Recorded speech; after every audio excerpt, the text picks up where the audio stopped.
wanted a blue-white breakdown podcast about Penn State-Rutgers, people, and you got it. Bob Flounders, Dave Jones, we're here to break it down in all its enormity.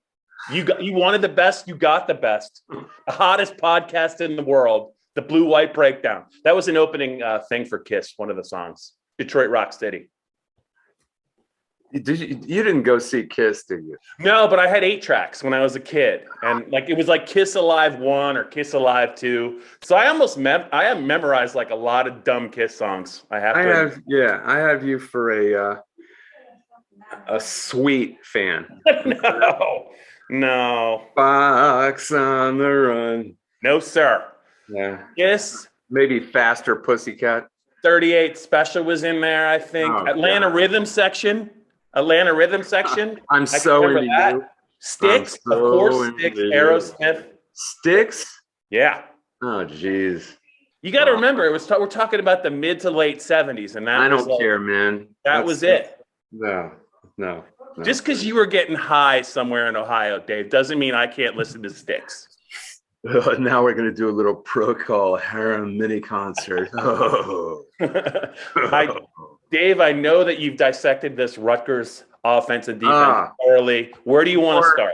More than I want. I don't know. They did score 38 points at Indiana. Indiana is just the most pathetic shell of a pro. It's very sad to see Indiana that way. Tom Allen's a great guy, and I think he'll have them back, but they just didn't have the depth of the roster to survive this season. And Rutgers was ready to play and went in there and stomped on them. They even started running trick plays and stuff to their eligible tackle and everything. They run on and have on 2 guys, basically. Noah Vedral is an interesting, resilient quarterback. He's taken a beating almost like Sean Clifford has this year. And he's still in there fighting. But their 2 guys are guys everyone's already seen. Bo Melton, their number 18, is their best wideout. He's kind of a Swiss Army knife of a wideout. And Isaiah Pacheco is their little race car running back who both of those guys have been hurt this year but have come back, and they are pretty healthy from what I've heard. They also have a pretty interesting they got a freshman. You should be into this because the kid wanted to wrestle. Yeah. Like heavyweight wrestle. Have you heard of this kid? Where was he? What state? Keontae Hamilton is his name. He's a freshman tackle who's been playing out of his mind, defensive tackle. He must have been a heavyweight. And he wanted to wrestle, and Schiano was the only guy who would go along with it. So that's why he's at Rutgers. He could have went anywhere, as someone we know used to say. That's Mike Kern. He's a good player. Just a freshman, so he could be a little bit of a problem for Wilson or one of those guys. Yeah. I don't think they have a great rush end who can bother the offensive tackles like we saw last week. And Michigan had 2 of them, so that shouldn't be a problem. But all of Rutgers linebackers, all 3 of the starters are out with injury. So they missed last week's game, right? And they missed. They were out. That number 3 guy, right? They won anyway, but it's Indiana. So Penn State ought to be able to exploit that. Maybe we see the tight ends, huh? Maybe we see. Let's not get crazy. Let's not get crazy. Why would we do that? Why would we do that? Right? Nope. Why would they do that? Dave, I have been thinking about this all morning. If Greg Schiano was in a situation where he was the head of a program and he was getting nothing but 4 and 5 stars, carte blanche, how much different would his team look than this Rutgers team? Would he be daring enough to open it up, trust his OC, or would he just kind of be the same old, let's grind it and play great defense and great special teams guy? I tend to think those guys are the same no matter who their personnel is. That's what I think. Yeah. And they just, who's he really a spawn of? Who we're talking about? It's Paterno. Paterno was probably his first mentor, and that's what he was.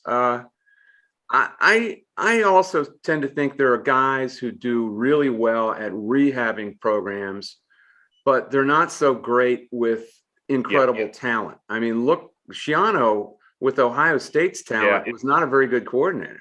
I agree. They probably their worst defensive season in decades. Actually, was the one where he was really in charge of the defense. Plus, I think he's more of a CEO. He's more of he's a terrific CEO, more than necessarily a specific discipline of what he does. Now, what was their problem with when he was with Tampa? Because I don't pay attention to the NFL. He did. I think in approach, I think he was similar to when he was at Rutgers the first time. I think his quarterback, Dave, I think it was James Franklin's guy. I think it was Josh Freeman. You remember him from Kansas State? No. Yeah, he was the first round pick, but I think James might have been the OC at Kansas State when Josh was there. I'm not sure. Josh Freeman. I remember that guy. Yeah. He was a big dude who could throw the ball. He was an NFL quarterback? He was a first round pick. I didn't know that. See, that's what but I think that was who he was kind of stuck with at Tampa, and he just couldn't. He couldn't. They were very unimaginative. They couldn't score a lot of points. I mean, it was really. I just think this guy just wants to play every game like a little bit like Bielema. I didn't say Bielema. Like 20-17 or 20-14. That's what he wants to do. Did you see what Bielema said about his condition? No. Is he all right? He had a quote from his COVID hovel, wherever he is, and he said he's not exactly in the best tip-top physical condition. Compromised immune system alert. Yeah. Well, and I think they were on their bye week, so he probably just went at it at the buffet. That's what I said. It's pork harvest season. Can you imagine what you could, what you could put down in the middle of Illinois during, some giant pork sandwiches as big as your torso, It was Strombolis 3-4 times a day. Strombolis. Hopefully he does recover. Can you imagine the Bud Light you could put down with that guy in one? Oh, he would. Oh my God. I don't even think I would be able to stay with that guy. He probably maybe for like an hour. He probably drinks exactly what you do too. It's all about volume. Well, you can just see, and he's probably a can guy, and he puts the can in his hand and it disappears. You know what? You can't even see the can in his hand. Why is he a can guy? He's a blue collar. He's definitely a beer. He is a light beer drinker. You know it. I know it. He's all about volume. You would agree to that. But anyway. How do we get stuck on him? It's not about him today. It's about Rutgers. Yeah. The Rutgers Penn State series in Big Ten play specifically, and I know it's been bad overall, but it's just been awful, Dave. They scored 39 points in 7 games total. They've only gotten to double digits once.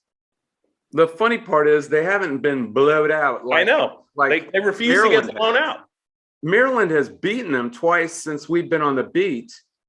Since Maryland has been in the Big Ten, I mean. And Rutgers really hasn't been close except for that 2014 game, right? They haven't really been 13-10. They came from behind to win it. Yeah, and that was Franklin's first year. Bob Stoops' masterpiece. Other than that, I can't remember. Did O'Brien? There's a lot of scores with Rutgers ending up with 3 or 6. Here's a hint. But Penn State doesn't score much either. That's right. That's correct. Crap games. There's a lot of 20-3s and 20-7. Yeah. 28-3. A lot of games, to your point, like this week, because Penn State's kind of out of it. Yeah. They aren't really interested, but I think there's a component there going on where all of these players know each other pretty well, most of them. They're around the same camps, the same high schools, somebody, a rival high school, maybe the same high schools. There's a couple of kids from right around here where I live in Downingtown playing for Rutgers. And I think even when Penn State is in an emotional state like they are, kind of a down in the dumps state, which they've been before in this game, once they see those guys, they don't. It's not like they take them for granted. It's like they know they're going to beat them. They're like, we got these guys, and it gets them juiced just enough to smack them around and keep them at arm's length. What did Nick Horvath used to call that? Hold you safe. That's a it's a horse racing term. I've never heard of it in my life. You remember what he put it in the headline? I need to be adamant about it. Like we're idiots. What was that headline? He put it in a headline and no one knew what the hell he was. I think it was. Yeah, you said it like a Penn State headline. Yeah, it was a Penn State football headline. Yeah. It's like, what does this mean? We're getting very close. This is my 20th year on the beat. It's the 20-year anniversary of the Larry Johnson Heisman campaign that Nick Horvath personally tried to derail. Now you're digging deep. Yeah. What do you call him? 20-year anniversary. He's serviceable. Serviceable back. Yeah. That's it. That's it. 2000 and what? He could 2002. Carson Palmer won it. I think Brad Banks was in the top 3. No, I mean Larry had 2000 and how many yards? Just like was it like 2000? It was just he just creeped over it because Michigan State laid down. He went over 2000 in the regular season on final. A long run early in the third quarter. Yeah, he was like they already had like 63 points. In those last 2 games, I think the prior game was at Indiana. He could have had 1,000 yards in those 2 games. He had like 200 against Virginia too. Yeah, but he had like 280 or something. He had 327 at Indiana. Is that what it was? And they took him out in the third quarter. I mean, Indiana wanted no part of that game. He could have had 500. And some guys in the Southwest Conference or the Southeast, the old Southwest Conference, the old Big 8, Big 12, what would they have done? They would have left him in and he would have challenged like Barry Sanders' record, right? Because they didn't care, some of those guys, you know. Well, maybe Nick was right. Although LJ was a pretty good back for Vermeil for like a 3 or 4 year stretch. And then Herm Edwards killed him, I think, one year. He had like 700 carries, and that was it for Larry. I thought it was Marty Schottenheimer. No, it was Vermeil drafted him, and then I think Herm got a hold of him. Marty Schottenheimer was before Larry Johnson. Marty Schottenheimer was with the Chargers then, and he had LaDainian Tomlinson. All right. Well, there's a small handful of backs who've had 1,750 yards in consecutive NFL seasons. Yeah. He's one of them. Yeah. I don't know what seasons those were, 05, 06, something like that. Yeah, I think 07 and 06, I think were really good for Larry, something like that. I mean, that and Nick Horvath was still talking about, hey, this is serviceable. Yeah. I think we're off topic, so let's circle it back. System running back. It's a system running back. Yeah. Let's circle it back to here's a question for you, Dave. As beat up, and we know Sean Clifford is not going to be feeling his oats going into this game. There's no way he can be. So if it goes to the familiar script and say Penn State's up 23-3 with 10 minutes to go in the game, will James Franklin finally play one of those backup quarterbacks, or is he going to keep Sean in there to win the game, to get control of the game, to finish strong? You know what he does. He always does. It's going to be maddening. Yeah. They'll probably throw with him in there with the 23-3 lead, you know? I hope he doesn't. I really don't. I think Sean Clifford is quickly, in terms of punishment, he is in the Christian Hackenberg phase of his Penn State career, late career Hackenberg, where who knows what he's going to feel like next year, just walking around the planet. Now, what do you project for him? I mean, technically, he could still play another year, right? He could still play another year. What do you predict for him if he decided to go into the NFL draft? Either 7th round or undrafted. Okay.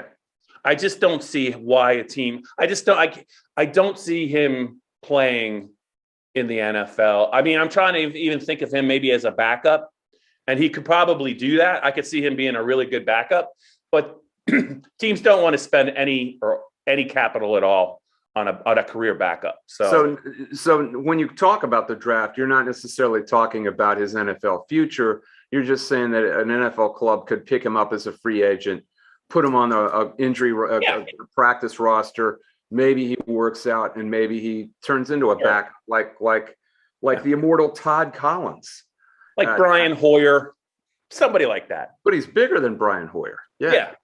But I'm just saying, I just think that Sean, I think you know exactly what you're going to get in Sean. I don't know that there's any more improvement to be had.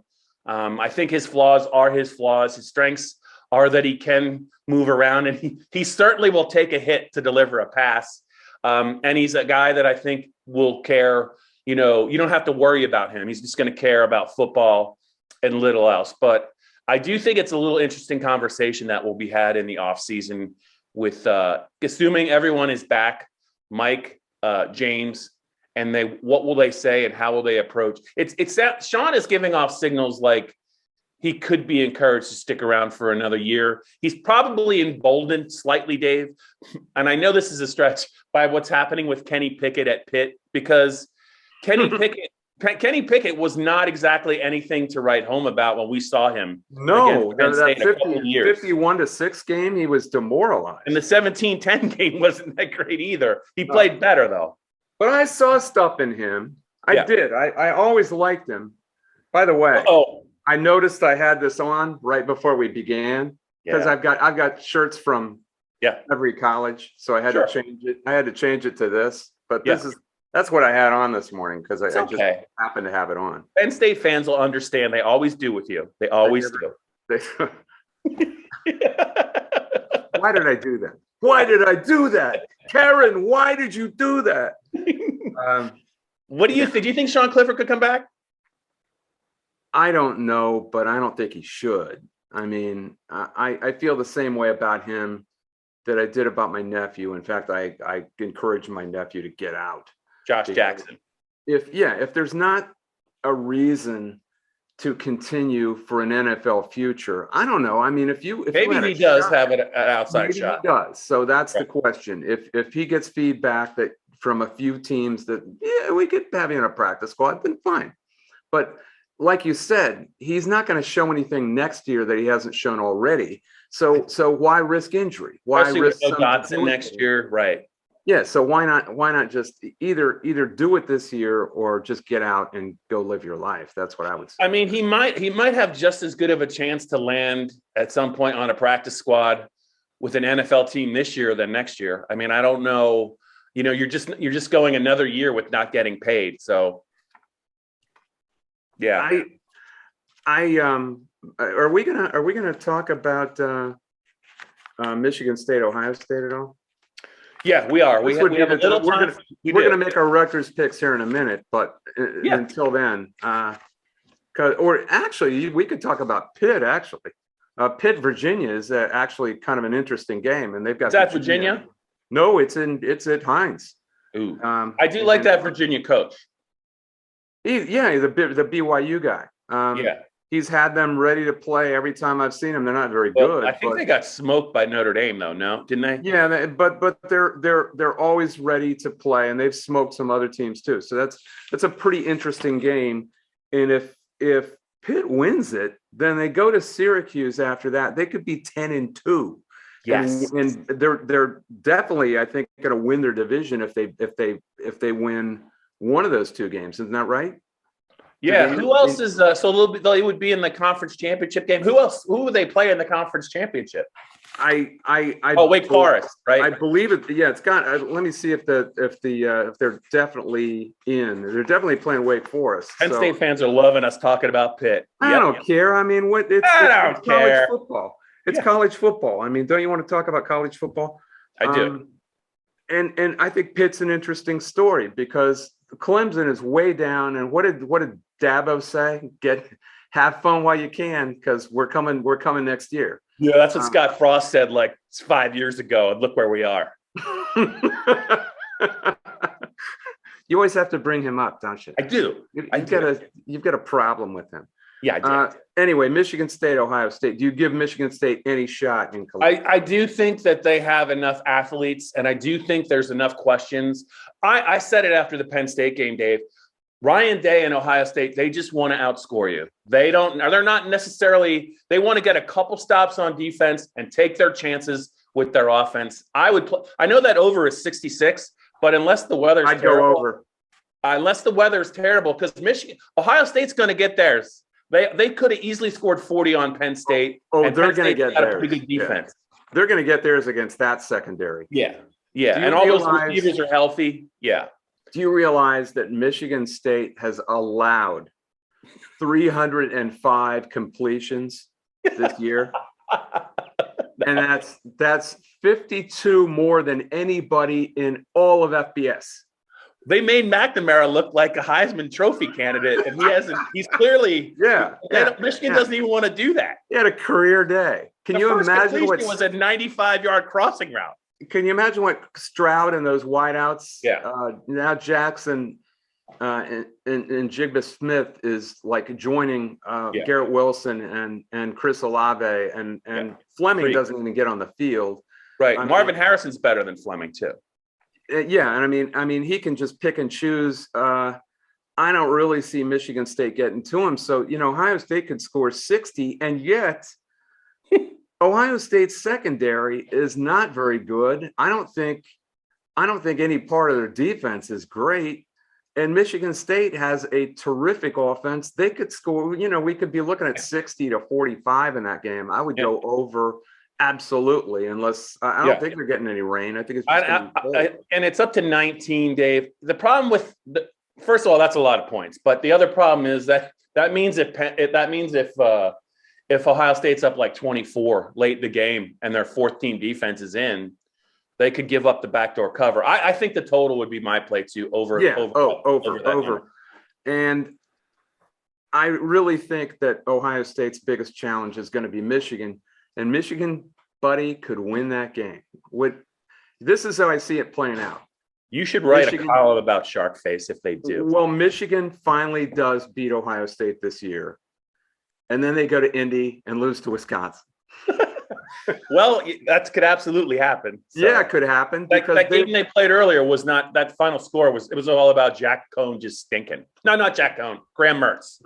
I'm confused. But Wisconsin's playing Michigan's game better than Michigan plays it, even better with Braylon Allen. They got a kid named Julius Davis. He actually fumbled last week, but he's better than Malusi. People like him more. He's just a kid, and I don't think Paul Chris liked that he fumbled last week. But those two together, Braylon Allen and Julius Davis, that is a 1-2 punch, and we don't know if Blake Corum, how quickly he's going to be back or if he's going to be back. I think he's going to be back, but that was the 1-2 punch that Michigan had. So I could see a real ground and pound fest in Indianapolis with those two teams. I think it could happen. Fastest Big Ten championship game in history in terms of time. 12 passes. 2 hours and 40 minutes. That doesn't happen anymore. A lot of fill, guys. All right. How do you feel about Rutgers? I know somebody at NJ.com is told me picking Rutgers to win. Would you even consider that? I would not, only because I just don't think I don't think they're offensively capable of scoring enough. Not that Penn State's going to score a lot, I don't think, on Saturday.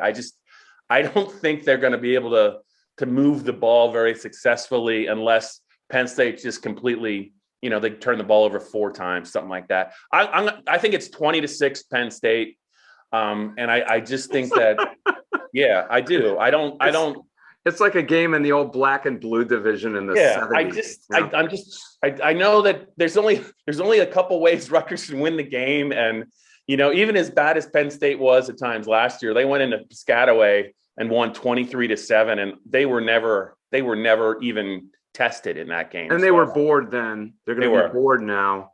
It's a noon kick. I know Rutgers is trying to get to a bowl game, and I think they can do that. They can do that next week. Yeah, they can do that next week. That's Senior Day, Dave. You can't pick against. You can pick. Okay, Penn State's lost a bunch on Senior Day, I think. Yeah. That's not exactly a point in their favor. Remember when OB lost in overtime to Nebraska on senior day and in the rain? He was not happy after that game. And then they beat Wisconsin when they were 24-point underdogs the next week. I forgot all about that game. Yeah, wow. they wet the bed at home on senior day, and then they beat Wisconsin. It was a delightful day. Yeah, it was. I actually considered picking Rutgers, but it's just stupid. It's foolish. It's just doing. I'm proud of you to be noticed. I'm gonna pick Penn State 24-11. You and your numbers. I did you see somebody had 4? Old Dominion had 4 last week. You were so thrilled when you saw a 1-point update in the Clemson game. I thought you were going to jump out of the press box last week. I thought it happened. Yeah. There's a 1-point safety scenario that probably will never happen in football. It's 1 trillion to 1, but sure, it could happen. Zager and Evans should have written a song about it. It'll probably never happen, but if it does, you were the first one that hinted at it. But yeah, Old Dominion had 4 points in the first quarter against Ricky Ronnie. Yeah, they had 4 in the first quarter. I think. Oh, those former Penn State offensive coordinators, Dave. Let's just round them up. 30-14 or something, but for a moment they had 4. I could see a 2-point conversion at the end of the game, trying to make it a 2-score game or something like that. So let's hope we see it. I'm here for it. I'm glad it's a noon kick. That's all I'm going to say. You Happy are? It's a noon kick. Yeah. You like getting up at 5:30? I'd rather get up early than drive home, in pitch dark. It's just, I don't enjoy the drive in the dark home. I know you have a longer drive, but there's just no lights on 322 once You're driving at dark anyway. It's November. No, I'm saying there's no lights though on 322 coming out of State College until you get to the Millersport or whatever it is, Millersville, Millerstown. Millerstown. This Route 17 is when first see lights again. You could do that stuff. You could do that driving in your sleep now, couldn't you? Yeah. Pickle's on his 4th chew by then. It's great. It's so great. Does he drive or you drive? I don't even know. We alternate. Yeah. We alternate. So try it in the wintertime, baby, after Penn State basketball like I used to. Talk about scary, or any time going down. Steve Summers used to tell me, you wait till you go down and see that runaway truck ramp. He was trying to scare me my first year. And I said, what? Runaway truck ramp? And then I saw it. Yeah, not good. It's not easy. All right, Davey, let's wrap this up. Blue White Breakdown podcast. Check it out. We are both picking Penn State. Shocker. Dave Jones is hoping to see some weird score on Saturday. I'm just hoping for a quick game. Maybe we'll both be right.